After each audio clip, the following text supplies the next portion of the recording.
Alam nyo ba guys na napakahalaga ng bawat oras ng overtime dito sa South Korea?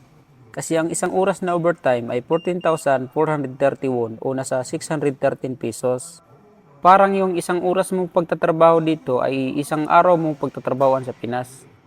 At ang maganda pa, kapag may overtime, libre na po ang hapunan. Lalo na kapag may pasok ng Sabado, lahat po iyon ay overtime. Hindi po yun kasama sa basic salary na 2 million won. Halimbawa, may pasok ka ng 4 na Sabado sa isang buwan. 32 hours na po iyon. O nasa 461,760 won o nasa 19,393 pesos. At kung may overtime ka pa everyday, makakasahod ka na ng 2.5 million won pataas o nasa 105,000 pesos pataas. Kaya kadalasan dito naghahanap ng overtime. Kasi kapag wala kang overtime at may pamilya ka sa Pinas, gaya ko, 3 anak ko, kulang ang 30k sa sobrang mahal ang bilihin sa Pinas. May matitira sa'yo kunti, kaya tipid-tipid talaga. Maagang naging tatay eh.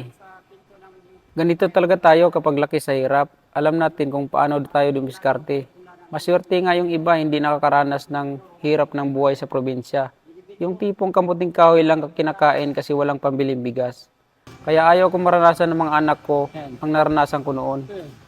Sinasabi ko to sa inyo para hindi kayo mawalan ng pag-asa. Good luck po sa mga mag-exam. Hintay lang po tayo ng announcement sa DMW. Fighting!